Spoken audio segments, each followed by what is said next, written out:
हमारे चैनल को सब्सक्राइब करें और बेल आइकन दबाएं। कहाँ है तू? तेरी कितनी हिम्मत! मेरे पुश्तैनी जायदाद पे नजर रखेगा तू? अगर हिम्मत है तो सामने आके दिखा।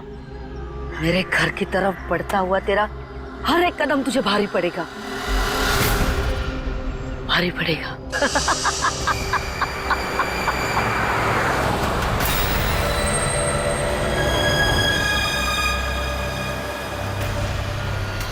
यार यहाँ पे तो कोई भी नहीं दिख रहा, किससे पूछूं?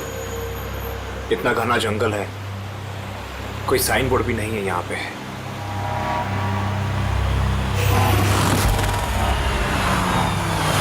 अरे भाई साहब, ये पिपलिया गांव का रास्ता यही है ना?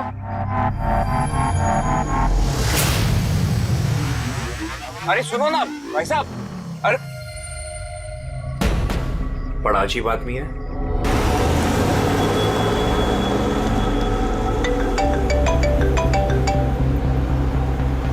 Hi baby. हाय, पहुंच गए? बस पहुंचने वाला हूँ। डोंट टेल मी तुम अब तक नहीं पहुंचे। इतने लेट कैसे हो गए? एक्चुअली क्या है, ये जगह शहर से काफी दूर है और यहाँ ज्यादा लोग भी नहीं दिख रहे मुझे। Alright, tell me, are you missing me? Of course, इसमें पूछने वाली क्या बात है? अच्छा, तुम एक काम करो, जल्दी जल्दी ये सारी फॉर्मेलिटीज खत्म कर लो, अपनी सारी कागजी कार्रवाई एंड ऑल दैट। उसके बाद मे बी नेक्स्ट फ्लाइट से I can come and join you in India. What's it? Great, that's good news.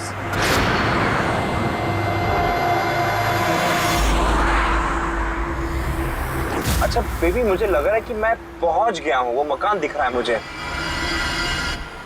अरे ये गेट क्यों बंद है?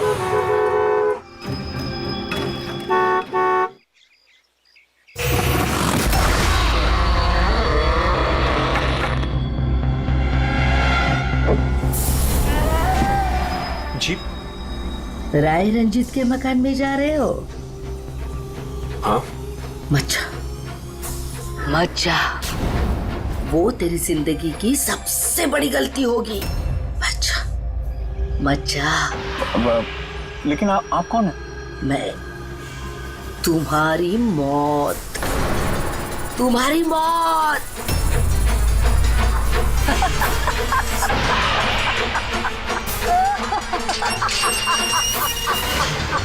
ए बुढ़िया, चल चल, अरे जा। अच्छा वरना तू भी मरेगा, तू भी मरेगा। मत जा वरना तू भी मरेगा, तू भी मरेगा। नसर साहब, आप राज साहब हैं? हाँ हाँ हाँ हाँ। आई। Hello Raj, Raj are you okay? कौन था? हाँ, अरे वंदना, मैं ठीक हूँ, कोई नहीं था और मैं पहुंच गया हूँ। ठीक है, बंगले पे मैं कॉल करता हूँ तुम्हें। Okay, you take care. हाँ, I will speak to you soon. Bye bye.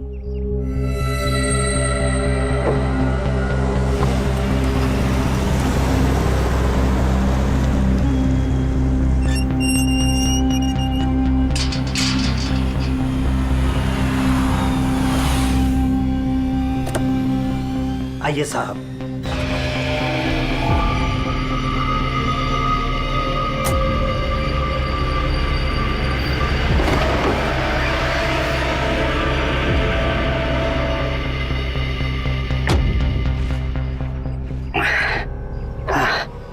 साहब, सफर में कोई तकलीफ तो नहीं हुई?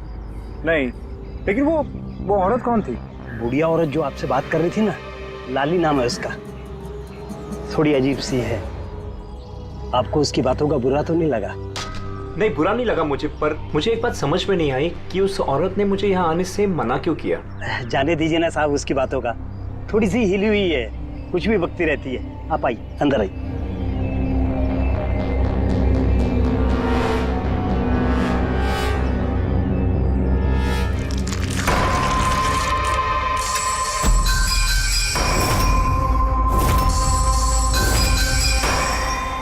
ये आदमी तो मुझे बीच रास्ते में मिला था। उसका नाम कमल है, यहाँ का माली। हमने सोचा अब आप यहाँ पर रहने वाले हैं तो क्यों ना बगीचे के जो रंग बिरंगे फूल हैं फिर से खिल उठाएं। अच्छा, आइए साहब।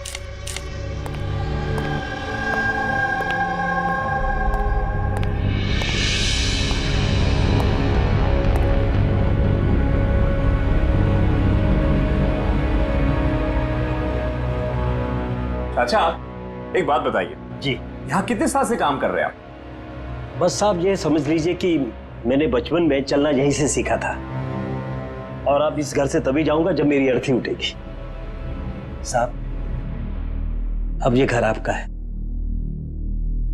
कहीं आप मुझे नौकरी से निकाल तो नहीं देंगे? अरे नहीं नहीं नहीं चाचा, ऐसे कैसे बात कर रहे हैं आप? ऐसी कोई बात नहीं, बिल्कुल बेफिक्र रहिए। और इसमें इतने बड़े घर की देख रेख आपके सिवा और कौन कर सकता है? हाँ वाकई में आप बहुत नेक इंसान हैं। आइए।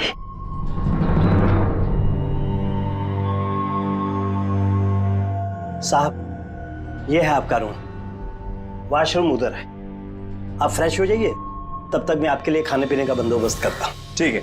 ठीक है साहब।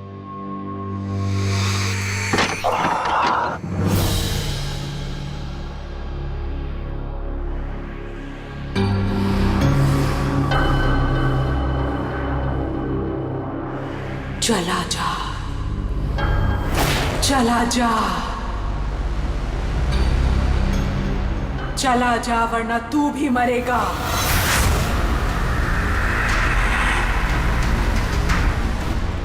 कौन?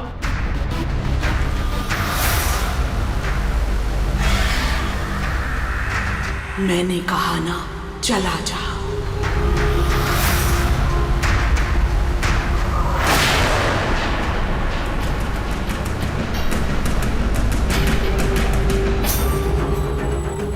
कौन है?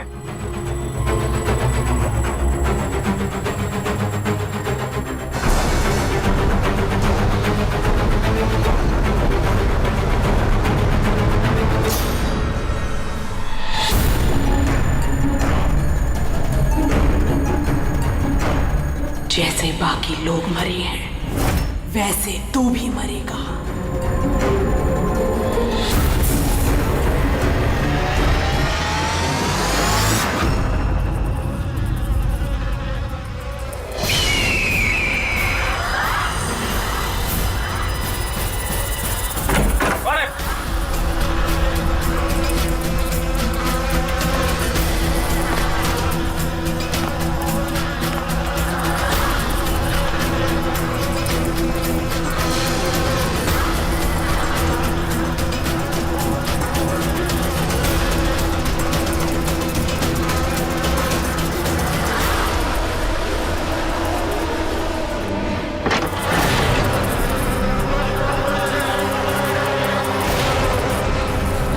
मधुमक्खी?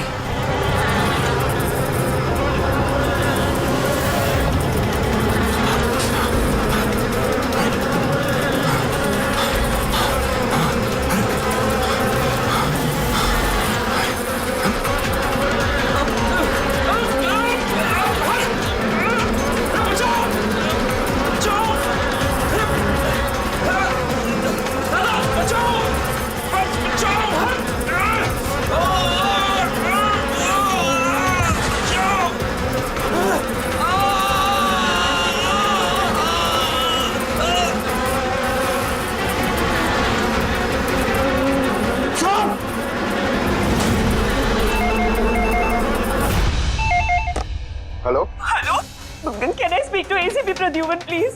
हाँ जरा शांत हो जाइए, कौन बोल रही हैं आप? मैं कौन बोल रही हूँ, मुझे क्या काम है, मैं सिर्फ उन्हें बताऊंगी। Can you just make me speak to him right now please? एक मिनट होल्ड करिए। सर, हाँ सर, फोन कॉल है। सर कोई लेडी है, बहुत रो रही है, कह रही है सिर्फ आपसे बात करेगी। Hello, hello ACP Pradyuman. हाँ मैं एसीपी प्रद्युमन बोल रहा हूँ। सर, हाँ कहिए। सर मैं वंदना बोल रही हूँ अमेरिका से। हाँ बताइए। सर मेरे साथ बहुत बहुत बहुत बुरा हुआ सर। क्या हुआ आपके साथ? सर मेरे फियांसे राज इंडिया गए थे पुश्तैनी मकान खरीदते। सर मधुमक्खियों के काटने से उनकी मौत हो गई। क्या? अच्छा तो बताइए मैं क्या कर सकता हूँ आपके लिए? सर लेकिन मुझे लगता है कि उनकी मौत मधुमक्खियों के काटने से नहीं हुई। इनफैक्ट उनका मर्डर हुआ है। He's been killed. तो ऐसे क्यों लगता है आपको कि उनका खून हुआ है? सर वो जब प्रॉपर्टी खरीदने के बाद कागजी कार्रवाई के लिए जा रहे थे तो तब तब क्या हुआ? सर मैंने साफ साफ सुना था, राज को कोई औरत धमका रही थी। कौन थी वो औरत? No sir, I have no clue. जरा एक बात बताइए, क्या आपके राज की यहाँ इंडिया में किसी के साथ कोई दुश्मनी थी, कोई झगड़ा वगड़ा हुआ था? नहीं सर, राज की किसी के साथ कोई एनिमिटी, कोई दुश्मनी नहीं थी। इनफैक्ट राज तो इंडिया में किसी को जानता ही नहीं था। तो फिर कौन कर सकता है ये? कौन जान ले सकता है राज की? क्या आपको किसी पर शक है? नहीं सर, कोई शक नहीं। सर राज तो एक नेक काम करने जा रहे थे। कैसा काम? He wanted to start an orphanage। सिर्फ एक अनाथ आश्रम खोलना चाहते थे वो। वाकई नेक काम है, लेकिन किससे खरीदने वाले थे मकान वो? सब मकान तो वो ऑलरेडी खरीद चुके थे गवर्नमेंट से नीलामी के बाद। वो सर इंडिया कागजी कार्रवाई के लिए गए थे। देखिए, एक काम कीजिए, सारे के सारे डिटेल्स मुझे भेज दीजिए, मैं आपकी पूरी की पूरी मदद करूंगा, ठीक है? सर मैंने सीआईडी के बारे में बहुत सुना है। सर मुझे भी जस्टिस मिलेगी ना? वंदना जी, मैं आपसे वादा करता हूं, आपको पूरा का पूरा इंसाफ दिलाएंगे हम, और जिसने भी आपके राज के साथ बुरा किया है उसे हम सजा दिलवाएंगे। वंदना, उसका मंगेतर राज अमेरिका से इंडिया आता है मकान खरीदने, अनाथाश्रम चलाने, और राज की मौत होती है मधुमक्खी के काटने से। इंटरेस्टिंग।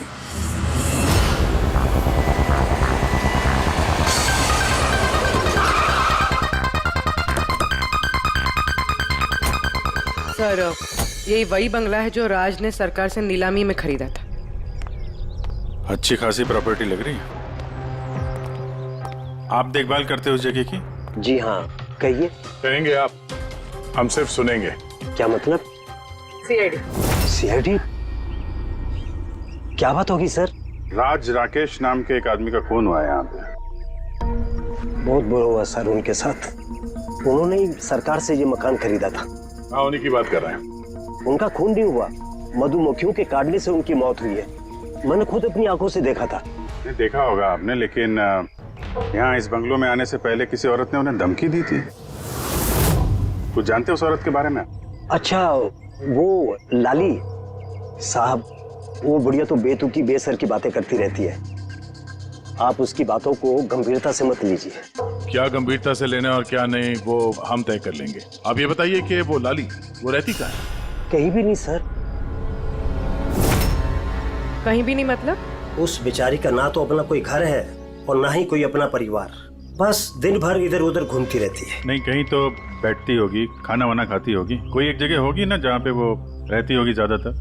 हाँ, पास में एक तालाब है, अक्सर वहीं बैठी रहती है। अच्छा, दे क्या तुम इस लाली से मिल लो, तब तक इस मकान का चक्कर लगा लेता हूँ मैं। ठीक है। अब जरा वो जगह दिखाओ जहाँ पे खून हुआ था। आइए साहब। राज साहब यहाँ गिरे पड़े थे।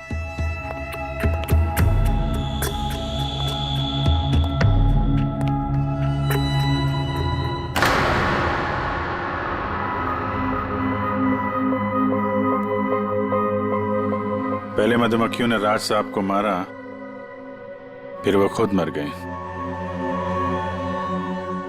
ये मधुमक्खी के हमले यहाँ पे अक्सर होते रहते हैं क्या? नहीं साहब, इससे पहले तो मैंने एक मधुमक्खी भी नहीं देखी यहाँ। पता नहीं राज साहब के पीछे इतनी सारी मधुमक्खियां अचानक कहाँ से आ गई। राय रंजीत की हवेली से आ रहे हो ना तुम लोग?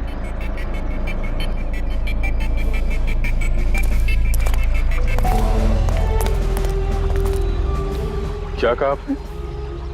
राय रंजीत के मकान से लौट रहे हो? आप कौन है? क्यों गए थे वहाँ? अपनी मौत को दावत देने गए थे? सर, लगता है ये लाली है। आप लाली हो ना? हाँ, तुम्हें किसने बताया? तुम्हें राय रंजीत के जासूसों ने यहाँ भेजा है? हाँ, उन्होंने ही भेजा है ना यहाँ पे। कौन राय रंजीत? सांप था वो, सांप। उसने मेरी दादी को धोखा दिया, उन्हें अपने ही घर से धक्के मार के निकाल दिया। चलो ऐसे बाहर। छोड़िए मुझे, मुझे मेरे घर से मत निकाल, मुझे मेरे घर से मत। शर्म आनी चाहिए तुम्हें रंजीत, तुम अपनी खुद की भाभी को घर से बाहर निकाल रहे हो। कम से कम अपने भैया का तो लिहाज किया होता। अरे उनका क्या लिहाज करना, उन्होंने खुद ही तो अंगूठा लगाकर ये घर मेरे नाम किया है। तूने उन्हें शराब पिलाकर धोखे से अंगूठा लगवाया था। अब क्यों किया, कैसे किया, इस गहराई में जाने से क्या फायदा। समझने वाली बात तो ये है कि ये मकान अब मेरा है और तू सड़क पर आ गई है। चलो निकलो इसे यहाँ से। तेरे हिस्से में ना सिर्फ घर नहीं आया है, एक मकान आया है, एक ऐसा मकान जिसके हर कोने में मेरी बदुआएं गूंजेगी। मैं तुझे श्राप देती हूँ, सिर्फ तू ही नहीं, इस घर का जो भी मकान मालिक बनेगा वो जिंदा नहीं बचेगा। मौत का खेल होगा यहाँ, मौत का खेल। अब तक कितने लोग मरे? वो सब लोग मर गए जिन्होंने वो मकान खरीदना चाहा। तुम लोग वो घर मत खरीदना, तुम भले लोग लग रहे हो, वरना तुम्हारी बीवी विधवा हो जाएगी।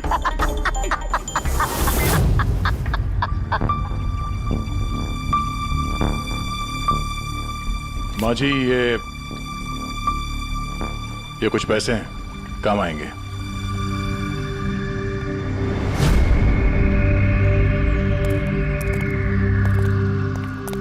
सर, लगता नहीं है इसका राज की मौत में कोई हाथ है। ये तो खुद बेचारी सदमे और विश्वास में लग रही है। हो सकता है राज की मौत कोई मर्डर ही ना हो, कोई हादसा हो।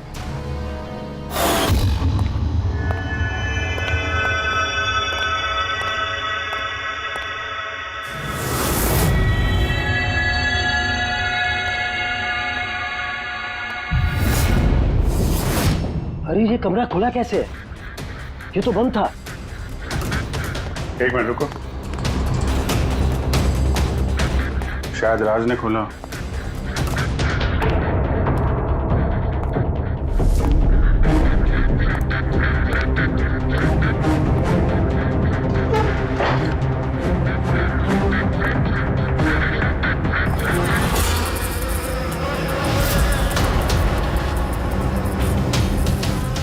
है तो छत्ता यहाँ पे। इधर आओ। जी सर। ये है मधुमक्खी का छत्ता। अरे मैं पहली बार देख रहा हूँ साहब।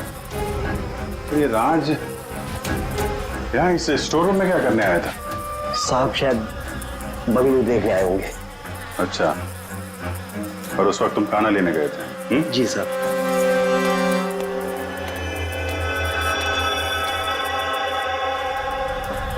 वो कौन है? वो कमल है साहब, यहाँ का माली। जब राज साहब की मौत हुई थी तो ये था यहाँ पे? जी हाँ था। कमल इधर आओ, साहब बुला रहे। जी सर। कमल, जब राज साहब की मौत हुई थी तो यहाँ आसपास किसी अनजान आदमी को देखा था तुमने? कोई अजीब सी घटना हुई हो? नहीं साहब। तो ये छत्ता यहाँ पे है तो तुम्हें कुछ काम करने में परेशानी नहीं होती? मधुमक्खी ने काटा नहीं तुमको कभी? नहीं सर, मधुमक्खी तो तब काटती ना जब यहाँ कोई छत्ता होता। पहले तो मैंने छत्ता यहाँ देखा ही नहीं साहब। क्या बात कर रहे हैं? हाँ साहब, मैंने आपसे पहले कहा ना कि इससे पहले इस घर में हमने एक मधुमक्खी भी नहीं देखी। कमाल है। फिर ये छत्ता आया कहाँ से? और मधुमक्खियों ने राज को ही क्यों काटा? ये तो कोई एक्सपर्ट ही बता सकता है। आसान के क्या पता चला राज की मौत के बारे में? मौत कैसे हुई? बॉस, इसकी मौत मधुमक्खियों की वजह से हुई है। यार तुझे पूरा यकीन है राज की मौत मधुमक्खियों की वजह से ही हुई है? हाँ बॉस, ये डॉक्टर ने जो रिपोर्ट बनाई है मैंने वो भी देख ली, इस राज का अच्छी तरह से चेकअप भी कर लिया। मुझे पूरा यकीन है राज की मौत मधुमक्खियों के डंक के जहर की वजह से ही हुई है। सर, बचपन में मुझे मधुमक्खी ने काटा था, मैं तो जिंदा हूँ। हाँ सालूम के साहब, पंकज पे जहर का असर क्यों नहीं हुआ? अरे पंकज को मधुमक्खी ने काटा था, मधुमक्खियों ने नहीं काटा था। बॉस, अगर एक दो मधुमक्खी काटे तो बात समझ में आती है, लेकिन सैकड़ों मधुमक्खियां अगर हमला कर दे तो इट्स इम्पॉसिबल। मधुमक्खियों के डंक से साळुंखे कहता है कि राज की मौत मधुमक्खियों के डंक से हुई है, मधुमक्खियों के जहर से। और राज की मंगेतर वंदना कहती है कि राज का खून हुआ है।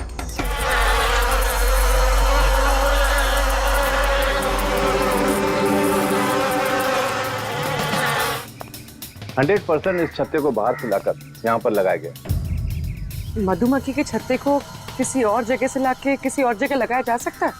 इतना आसान है? इतना मुश्किल भी नहीं है। शहद के व्यापार के लिए अक्सर ऐसा किया जाता है। आप बता सकते हैं कितने दिन पहले इस छत्ते को यहाँ पे लगाया गया? ज्यादा दिन नहीं, लगभग 2-3 दिन।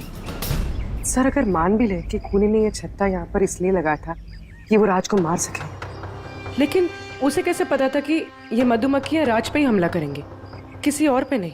मधुमक्खियाँ बिना वजह किसी पे भी डंक नहीं मारती, क्योंकि डंक मारने के बाद उनकी खुद की भी मौत हो जाती है। तो ऐसी क्या चीज है जो उन्हें उत्तेजित करती है अटैक करने के लिए? देखिए, जब उन्हें लगता है कि सामने वाले इंसान से उन्हें कुछ खतरा है। अच्छा केदार साहब, ऐसा हो सकता है क्या कि मधुमक्खियों को ट्रेन किया जा सके कि वो किसी एक आदमी पे हमला करें? कैसी बातें करते हैं अभिजीत साहब, ये मधुमक्खियाँ शार्प शूटर नहीं कि कोई भी इन्हें कह दे कि फला फला को डंक मार कर आ जाए। अच्छा, आपने अभी भी कहा कि ये मधुमक्खी किसी को काटने के बाद ये खुद भी मर जाती है, तो ऐसी क्या मजबूरी है कि वो किसी को काटती है? जरा डिटेल में समझाएंगे? मधुमक्खी जब भी किसी को डंक मारती है तो फेरोमोन नाम का एक गंध छोड़ती है, जिससे कि बाकी मधुमक्खियां सचेत होकर सब मिलकर उस पर हमला कर देती हैं। इसीलिए मैंने पहले भी कहा था, मधुमक्खियां बिना वजह किसी पे भी हमला नहीं करती। जरूर राज ने मधुमक्खी के छत्ते के साथ कुछ छेड़खानी की होगी। सर, खूनी को कैसे पता था कि राज इस छत्ते के साथ छेड़खानी करेगा? कहीं ये मौत वाकई हादसा तो नहीं? नहीं पूर्वी, राज के आने के ठीक 2 दिन पहले इस छत्ते को यहाँ पे लगाना ये कोई संयोग तो नहीं हो सकता। सर, राज की मौत के बाद ये घर वंदना के नाम हो जाएगा, कहीं इन सब के पीछे वंदना तो नहीं है? वंदना इंडिया कब आ रही? What nonsense! How could you even think like that? आप ऐसे कैसे सोच सकते हैं कि राज की मौत के पीछे मेरा हाथ हो सकता है? और फर्ज कीजिए कि राज की मौत के पीछे मेरा हाथ था, तो मैं आप लोगों को फोन क्यों करती? पुलिस तो ऑलरेडी ये केस क्लोज कर चुकी थी ना। देखिए, हम सिर्फ पूछ रहे हैं। वैसे राज जी के बाद ये मकान किसके नाम पे है?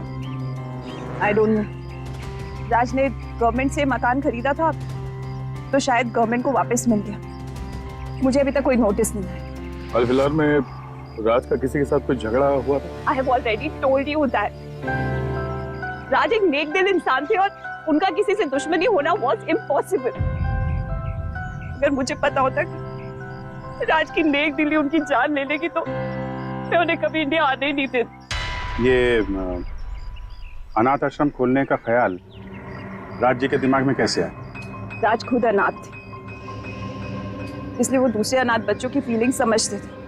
वो अनाथ बच्चों को घर जैसा माहौल देना चाहते थे, और जैसे उन्हें पता चला कि गवर्नमेंट ये मकान नीलाम कर रही है तो राज ने सबसे ऊंची बोली लगाकर ये मकान खरीद लिया। तो कहीं इस राज की मौत का कारण ये घर तो नहीं है? हो सकता है कोई और भी इस घर को खरीदना चाहता था, राज बीच में आ गया इसलिए। What? कोई इतना नीच कैसे हो सकता है? इस दुनिया से इंसानियत उठ गई है क्या? इंसानियत है वंदना जी, इंसानियत है, लेकिन कुछ लोग हैं जो इंसानियत में जहर घोलने पे तुले हुए हैं। पता करते हैं किस किसको दिलचस्पी थी इस प्रॉपर्टी में। देखिए सर, मैं आप लोगों को नहीं बता सकता हूँ कि राज जी के अलावा किन किन लोगों ने इस नीलामी में हिस्सा लिया था। सॉरी। क्यों नहीं बता सकते? देखिए, ये सरकारी सर इंफॉर्मेशन है, ऐसे किसी के साथ शेयर नहीं कर सकता हूँ मैं। हम भी तो सीआईडी का ही काम कर रहे हैं। हाँ, वो सब ठीक है, लेकिन क्या है कि अगर सरकारी नोटिस मिल जाए तो मैं ये आपको इंफॉर्मेशन दे सकता हूँ, उसके बिना नहीं दिखा सकता सर। तो नोटिस मिल गया। आप खुश हैं? आप देखिए, अगर काम कायदे से होता है तो अच्छा लगता है। हाँ ठीक है। ये लीजिए, ये लीजिए। कुल मिलाकर सर 12 लोग थे जो इस बंगलों को खरीदना चाहते थे सर। सर इस बंगलों के पास एक्चुअली सरकार एक हाईवे बना रही है, इसलिए सब लोग बढ़ चढ़कर बोली लगा रहे हैं और हर कोई इस बंगलों को खरीदना चाहता है। अच्छा, ये राज जी की मौत के बाद अब ये मकान किसको मिलेगा? देखिए, राज जी ने कागजी कार्यवाही पूरी नहीं की थी, इसलिए नीलामी अब दोबारा से होगी और जो विजेता होगा उसको ये बंगलो मिल जाएगा। आई सी। और ये नई नीलामी कब होगी? देखिए सर, अभी उसकी डेट तो तय नहीं है सर, लेकिन आपको एक बात और बताना चाहूंगा सर कि राज जी से जितने भी बिल्डर्स थे वो काफी भड़के हुए थे, काफी नाराज थे, क्योंकि उन्होंने सबसे ज्यादा बोली लगाई थी। नहीं सर, एक्चुअली उन्होंने डेडलाइन के बाद बिड सबमिट की थी सर, इसी वजह से लोग नाराज थे उनसे। लेकिन अगर डेडलाइन के बाद उन्होंने बिड किया था तो सरकार ने एक्सेप्ट कैसे कर लिया? सर एक्चुअली वहां पर वो अनाथ आश्रम खोलना चाहते थे और सर अमेरिका से जो इंडिया का वक्त का फर्क है सर वो 9.5 घंटे का है, इसलिए सरकार ने वो बिड एक्सेप्ट कर ली थी। देखिए, अब घर तो उसी को मिलेगा जिसकी किस्मत में होगा सर। किस्मत में नहीं भी होगा तो उसने अपनी किस्मत की रेखाएं बदलने के लिए कोशिश तो की होगी और जरूर इस लिस्ट में से ही कोई होगा वो। ललित जी, अब तो ये दोबारा नीलामी होगी, तो जिन लोगों ने अप्लाई किया है इस दूसरी नीलामी के लिए, क्या हम उनकी लिस्ट देख सकते हैं? नो सॉरी, ये लिस्ट आपको मैंने इसलिए दिखा दी कि ये नीलामी हो चुकी है, लेकिन वो जो नई लिस्ट आने वाली है सर वो तो आप किसी भी कीमत पर नहीं देख सकते। अरे अरे अरे अरे साळुंखे, तू क्या करने क्या जा रहा है यार? क्या सुन रहा हूं मैं? जो सुना है सही सुना है बस। क्या सुना? रिजाइन हो रहा है तू? हाँ। क्यों क्यों? बस मेरा टाइम आ गया। क्या टाइम आ गया? 1 मिनट टाइम है यार अभी। अरे ये टाइम नहीं यार। तो फिर देखो, हर इंसान को लाइफ में एक न एक दिन रिटायरमेंट लेना पड़ता है ना, चाहे वो क्रिकेटर हो, म्यूजिशियन हो, कोई भी हो। मेरा भी टाइम आ गया, मैं भी रिटायरमेंट ले रहा हूँ। अबे कहाँ जा रहा है तू? ये देख लो। ये क्या है? देख लो देख लो। यार क्या तू कर रहा है साळुंखे? समझ में नहीं आ रहा है ये। एयर टिकट कहाँ जा रहा है? हाँ, लंदन। अरे वाह रे वाह। पंकज कैंसिल कर। नहीं नहीं, कैंसिल नहीं होगा। अबे रिफंड मिल जाएगा, पैसे वापस मिल जाएंगे, कल की टिकट है, डोंट वरी। मुझे रिफंड नहीं चाहिए, मैं जा रहा हूँ वापस। यार तू ऐसे कैसे जाएगा? क्या हुआ क्या? अरे इतनी बड़ी गलती होगी कि शर्म आ रही है अपने आप पर। ऐसी कौन सी गलती हो गई? वो मधुमक्खियों वाला केस। ओहो, मधुमक्खियों वाला केस। हाँ यार, हादसा नहीं है बॉस, वो खून है खून। यही मुझसे गलती हो गई। मधुमक्खी के एक्सपर्ट से बात होगी तेरी? क्या बताया उसने? यार एक्सपर्ट से भी बात की, मैंने अच्छी तरह से चेक भी किया, तब मुझे पता पड़ा ये तो हादसा नहीं है, खून है। मधुमक्खियों को तो वो हथियार के तौर पर इस्तेमाल कर रहा है यार। सालों के सब वो किसे? देखो, मधुमक्खियां कब आती है इंसान के पास? जब उन्हें फेरोमोन की गंध आती, तभी ना। हाँ, जब उन्हें इंसानों से खतरा लगता है तब मधुमक्खियां इंसान के पास आती है, डंक मारती है। बस यार, यही मुझसे गलती हो गई। ये मैंने सोचा ही नहीं कि फेरोमोन तो बनाया भी तो जा सकता है ना यार। हाँ यार, फेरोमोन तो आर्टिफिशियली भी बनाया जा सकता है, लेबोरेटरी में, फैक्ट्री में। मतलब किसी ने ये आर्टिफिशियल फेरोमोन बनाया और वो किसी भी तरह से राज के शरीर पर लगा दिया, बस मधुमक्खियां आ गई और उस पर अटैक कर दिया। साळुंखे, उठ उठ उठ, पिपलिया गांव चला जा।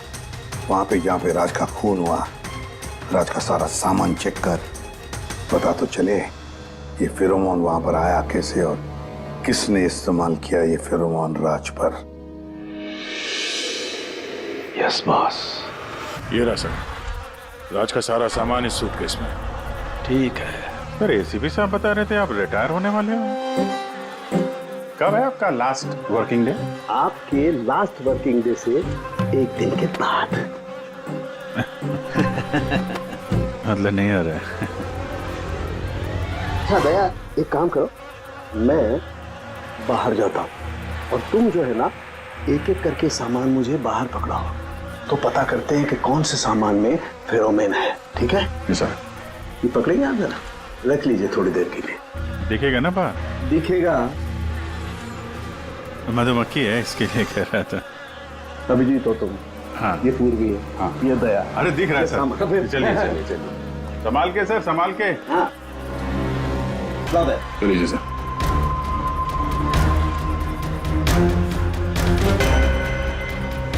नहीं, इसमें फेरोमोन नहीं है। अरे सर संभल के। अरे कुछ नहीं, जिसमें फेरोमोन होता है उसी पे अटैक करती है।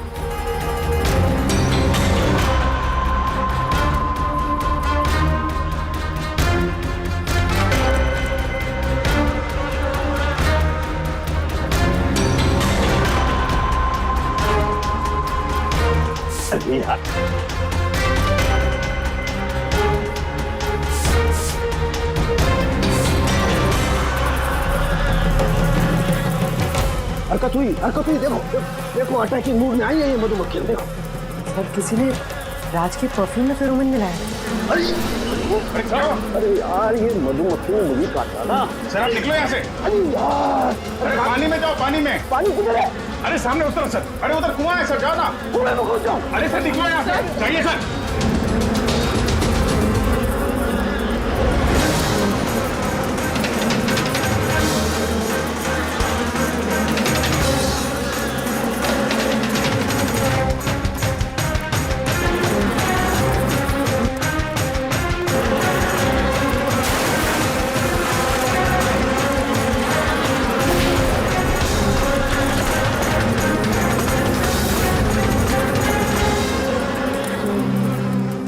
आप ठीक हो सर? बाप रे बाप, ये मधुमक्खियां आपको रिटायर नहीं होने देंगी सर।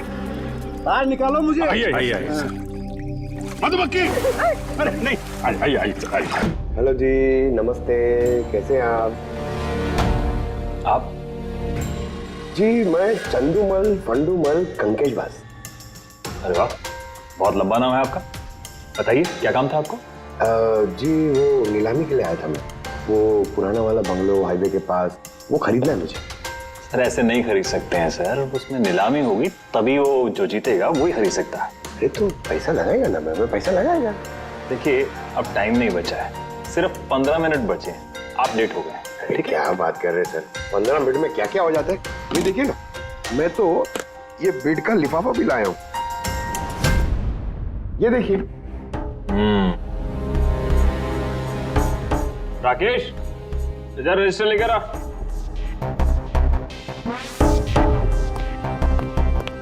साहब को दो, एंट्री कीजिए साहब। हाँ यहाँ पर एंट्री कर दीजिए। अच्छा,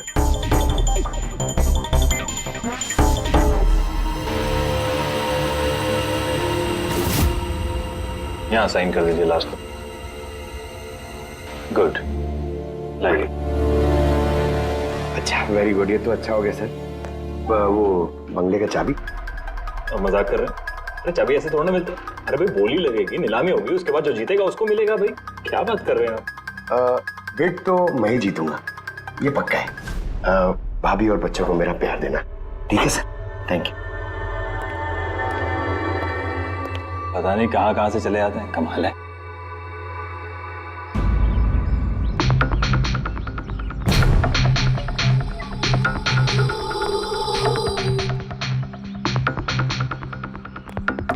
क्या भाई साहब काम हुआ?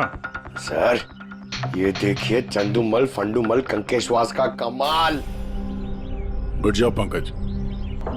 12 में से 2 लोग हैं जिन्होंने दोबारा बोली लगाई है इस मकान को खरीदने के लिए, हेमंत और रोशन। मतलब खूनी इन्हीं 2 में से कोई हो सकता है। और जो कोई भी है, इस बार भी इस मकान को हथियाने के लिए किसी भी हद तक जा सकता है। दोस्तों अब ये वक्त आ गया है कि बता दिया जाए कि नीलामी का विजेता आखिर है कौन। और मुझे बताते हुए बहुत खुशी हो रही है कि नीलामी के जो विजेता है मिस्टर रोशन। रोशन जी आपको बहुत बहुत बधाई हो। 1 मिनट, काय की बधाई हो?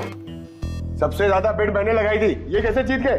देखिए भाई साहब, आपको कोई गलतफहमी हुई है। सबसे ज्यादा बेट मिस्टर रोशन ने लगाई थी, इसलिए रोशन को मकान दे दिया गया। ऐसा हो ही नहीं सकता। मैंने बहुत ऊंची बोली लगाई थी, ये बेट मुझे मिलनी चाहिए थी। आप ऐसे ही बात कर रहे हैं सर, मैंने तीनों लिफाफे चेक किए हैं और चेक करने के बाद मिस्टर रोशन की कीमत सबसे ज्यादा थी, इसलिए मिस्टर रोशन को मकान दे दिया गया है। प्लीज कम ऑन यार, अब हार गए हो तो बच्चों की तरह रो मत। बिजनेस है, ऊंच नीच होती रहती है। बिजनेस में बेईमानी नहीं चलेगी। ये दिखाइए, आप पहले वो लिफाफे दिखाइए, मुझे अभी देखना है किसने कितने बीट करी है। दिखाइए लाइए। मुझे भी चेक। नहीं ये नहीं दिखा सकते, ये नियम के खिलाफ है। चीटिंग करना भी नियम के खिलाफ है। मैंने 7 करोड़ की बीट करी है। 4 करोड़ इनके अभी हेड ऑफिस से फोन आएगा और बोलेंगे कि मैंने सिर्फ 3 करोड़ लगाए। कोई फोन नहीं 4 करोड़ कम। आपके कहने से फोन आएगा। चलो उठाओ, फोन उठाओ तुम्हारा अभी। ये मुझे क्या करना है क्या नहीं करना है ये आप मुझे नहीं बताएंगे। आप ललित जी, आप तो बड़े कायदे कानून की बातें किया करते थे और फोन भी नहीं उठा रहे हैं। भाई ये तो बहुत गलत बात है। आप ब्यूरो चलिए हमारे साथ। आप कहाँ खिसक रहे रोशन जी? आप हमें मिठाई नहीं खिलाएंगे? नहीं प्रॉपर्टी ली है आपने? आइए आप ही आइए। आइए आइए। सर रोशन जी बिल्कुल ठीक बोल रहे हैं सर। सर रोशन जी का इससे कुछ लेना देना नहीं है। जो भी फ्रॉड हुआ है सर मैंने किया है। ये रोशन का जुर्म अपने सिर पर क्यों ले रहे हो? अच्छा खासा पैसा दिया है क्या रोशन ने तुम्हें? और एक बात याद रख लो, ये पैसा खर्च करने को नहीं मिलेगा क्योंकि तुरंत फांसी होगी तुम्हें। सर इतनी सी बेईमानी के लिए फांसी चढ़ा देंगे? नहीं, बेईमानी के लिए नहीं, खून के लिए फांसी होगी। सर खून? किसका खून सर? राज राकेश का खून, जिसने पिछली नीलामी में वो प्रॉपर्टी खरीदी थी। सर लेकिन मैंने किसी को नहीं मारा है सर मैंने नहीं मारा है सर किसी को।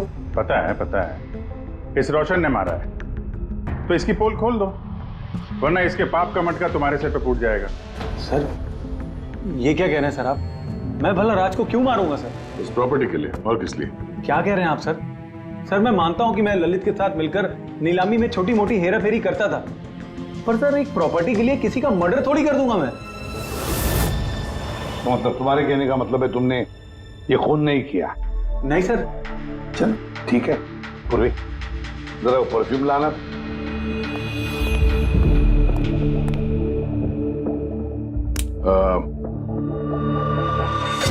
ये परफ्यूम छिड़क दूं? बाहर मधुमक्खियों का छत्ता है, क्या बोलता है? Sir perfume? हाँ आपकी मर्जी सर, लेकिन हमारे इस केस से परफ्यूम का क्या लेना देना सर? मुझे वाकई पता नहीं इस परफ्यूम का कोई इस केस से संबंध है। सर जी हम सच कह रहे हैं सर। राज्य की मौत से हमारा कोई संबंध नहीं है सर। ललित बिल्कुल ठीक कह रहा है सर।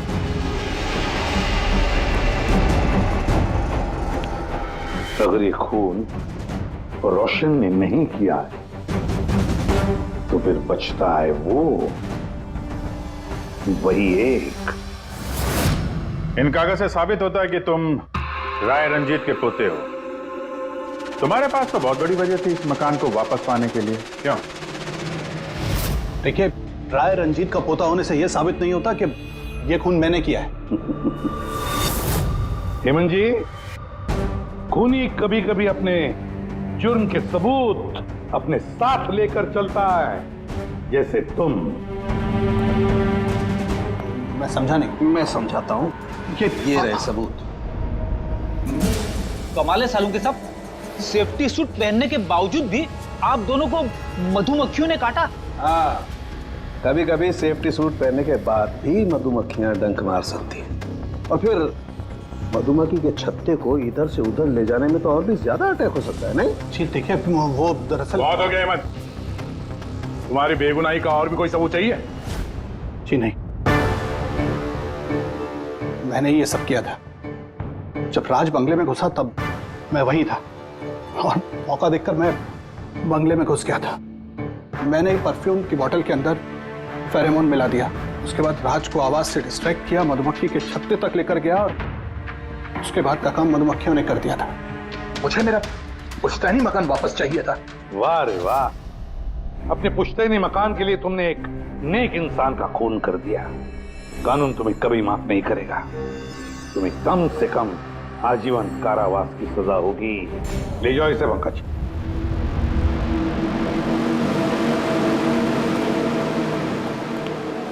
पंखे, केस खत्म, रिटायर हो सकता है तू। मुझे रिटायर होना ही नहीं है। कल तक तो बोल रहा था रिटायर करो। वो कल की बात थी। भगवान, मतलब पीछा तो नहीं छूटने वाला इस आदमी से अपना। हाँ, पीछा नहीं छूटने वाला है किसी का, किसी से नहीं। मुझे तुम्हारे बिना चैन नहीं, और तुम्हें मेरे बिना चैन नहीं।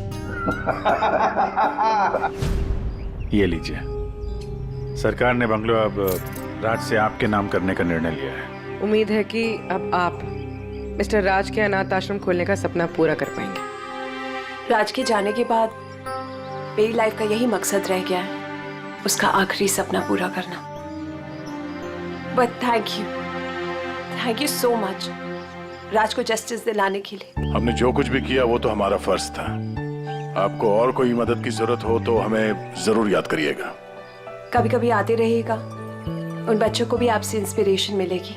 ये भी कोई पूछने की बात है? हो सकता है उन बच्चों में हमें कोई हमारा नया सीआईडी ऑफिसर मिल जाए।